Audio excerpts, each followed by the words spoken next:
Okay, guys. Uh, this client brought me in an engine, said it was just done by some machine shop. He fired it up and the engine seized up. And I said in the previous video that there's always three sides to the story.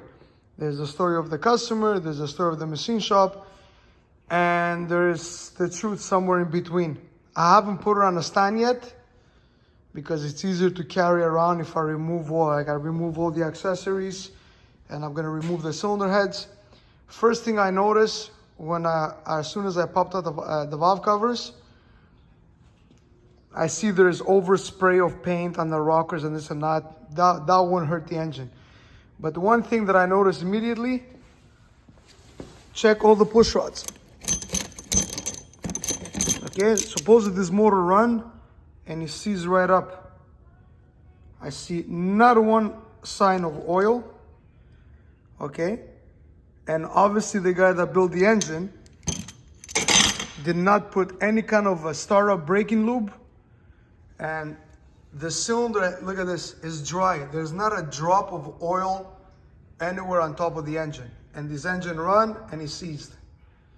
So right off the bat, it looks to me that there's going to be some kind of a oiling problem over here, because I don't know if you guys see any oil.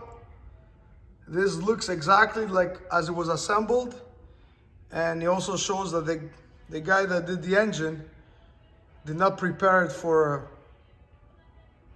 starting as a new engine with lube on the. Anyways, I'm just gonna show you step by step, and I'm gonna edit the video.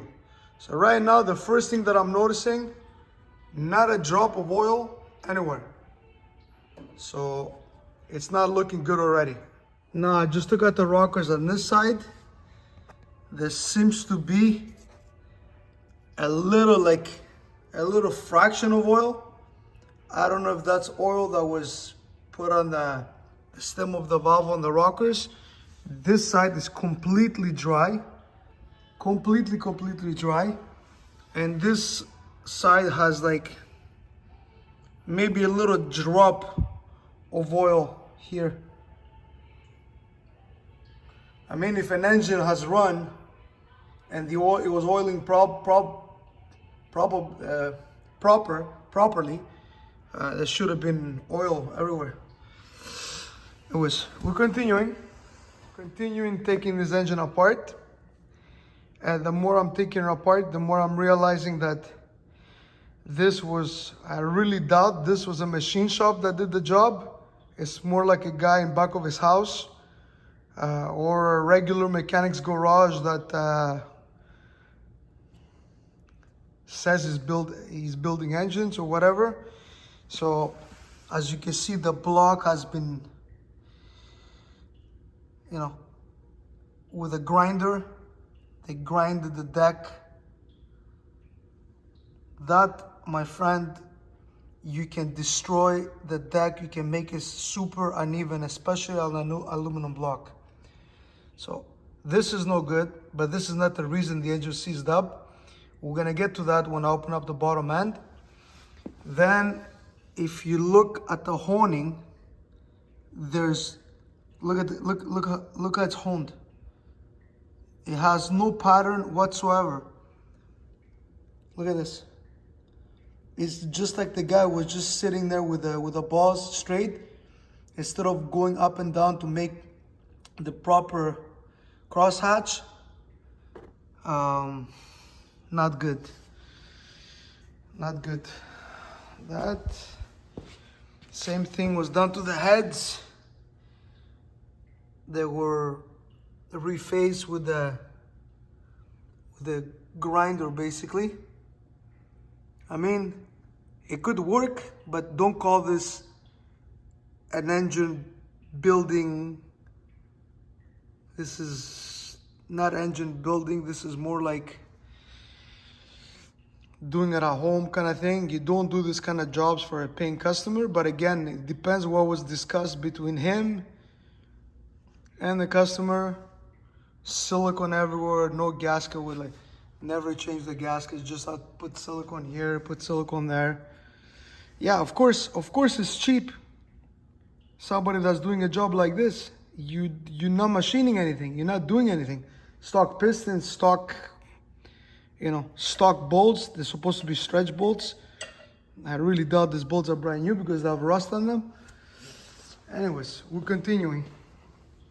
I have a hell of a hard time pulling out this dampener. It's, yeah, it's not, look at the honing. What is that? You call that a honing?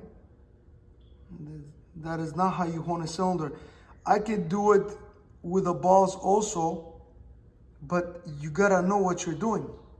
And it works great if you do it properly. This is not done properly. It's got no, it's just like, I don't know if it was just staying in the same spot or it was going up and down super slowly, but it's got no crosshatch whatsoever. Let's see what happens next. So I'm continuing taking this engine apart. Besides that the honing looks terrible, besides that the deck of the block was done with a grinder and it's kind of like a puff-proof job there. I called the client again to confirm what the problem was. He said they went to start it and then the engine just seized up, and that's what the problem is. So far, the bearings look okay. One of the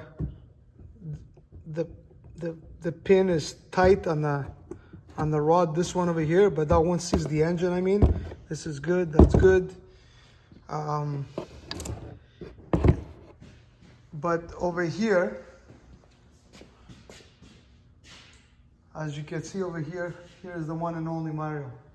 As you can see over here, look carefully. Do you see that? These are GM cracked rods. So basically, it's a one-piece rod and then they crack it. So the halves, they're uneven. And I haven't taken this one apart yet. You see how the guys marked 8, 6, 5, right? This one is marked 7. Well, I think I found the problem, because to me the guy put the cap upside down. And it's got 0 end play. So I'm gonna put my phone on the stand. And we're gonna take this out together. And because so far I haven't seen, besides that the way it's been built, it's like a backyard job, right? I mean, the deck has been passed with a grinder. There is no, look at the honing, how it is. It's just, I don't know who did it. We're gonna have to deck the block, we're gonna have to hone the cylinders, hopefully. And it's an aluminum block and they cut it 30 over. I don't understand why the guy had to cut it 30 over. Like, usually I get away with 5 or 10. So, you see the gap over here? Let's see if I'm correct.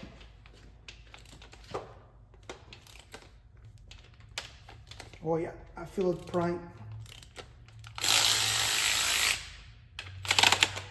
Oh yeah.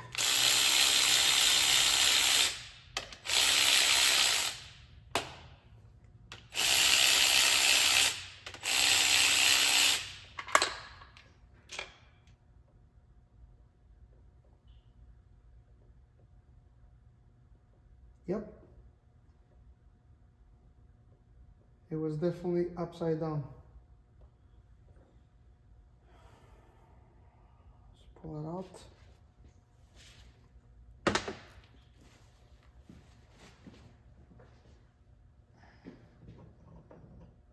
second.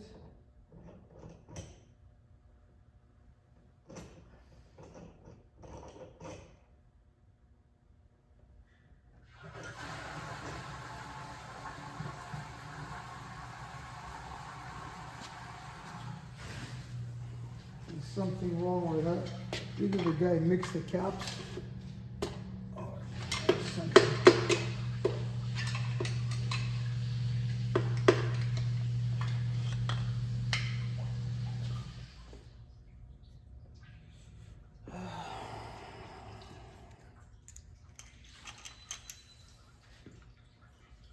This is not, it was this way. No, there you go. The cap was upside down.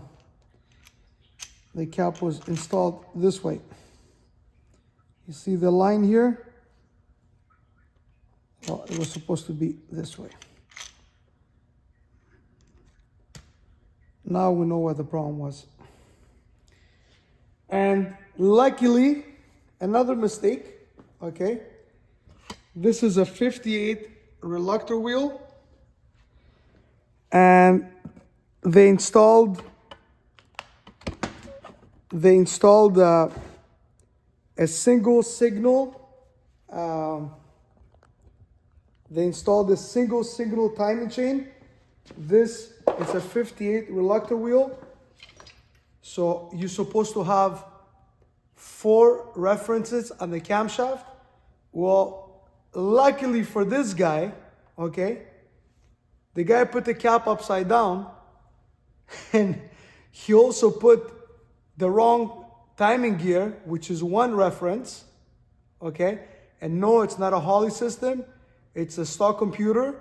So because on the Holley, you can manipulate 1 crank or 4 or crank trigger, or you can do whatever you want with the Holley. But in his case, he's got a stock computer and a GTO. It's a 2009 GTO.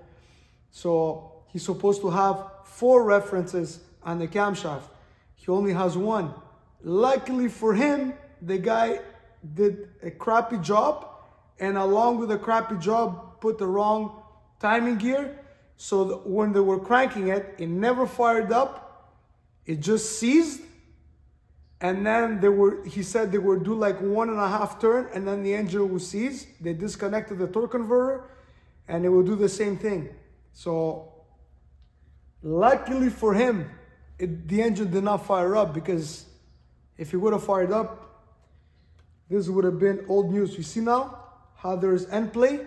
You witnessed before there was no end play over here because the cap was installed upside down. Another can of worms that I'm gonna have to rectify and make correct. We'll deck the block, we'll hone the cylinders. Hopefully it's tight so I can fix it. If it's too loose and it's an aluminum block and it's 30 over, we have a problem. Because these motors get noisy when you have too much clearance. They expand a lot, especially for a street car. So we gotta go through everything. No huge damage over here, just I mean, this is what cheaper gets you. Problems, you know? You do it the right way. I don't know what the customer paid. I have no idea. I really don't care. But this is just sad that, you know, I mean, it's okay. The guy could have made a mistake. It happens. You know what I mean? But decking the block with the grinder and the honing, there's no crosshatch. There's nothing. You don't see none of that inside the bores. It's just straight lines. And that was done by a machine shop, and it was honed like that. I could just imagine what kind of taper there's gonna be in the cylinders, you know? And it's 30 over. Had it been 5 over or 10, I could make it the way I want at 20 or whatever, but not being 30. Why would you destroy the sleeves? I don't know. I don't know what was done before, but all I know that we have to, I gotta put all my caps on, check the line hone, measure all the journals on the crankshaft, The deck needs to be decked to a minimum, and then when you're grinding like this, and maybe the guy, there was a little bit more there, and a little bit more here, and a little bit, maybe the deck is gonna be all over the place. Maybe I'm gonna have to take out 5, 7, 10 thousandths out of the deck to make it straight. That's gonna affect my, already this piston stick out of the bore, right? But those pistons are flat top, so worst case, either I go with a thicker head gasket, or I could just lightly deck the top of the pistons. I mean, this is what happens when it's 9 out of 10 engines that I have to fix. This is nothing. I mean, this is just an inexperienced person making amateur mistakes and dealing with machine stops that don't work properly, or I don't know if he did it himself. He's got a boring bar in his backyard. I have no idea what the guy did. But I think we found the problem. George MGR Performance, just another day trying to make things right. I mean, if it wasn't for this stuff, we'll have less work. So the world needs a little bit of everything. Have a good day. Hit a like and subscribe. Thank you very much.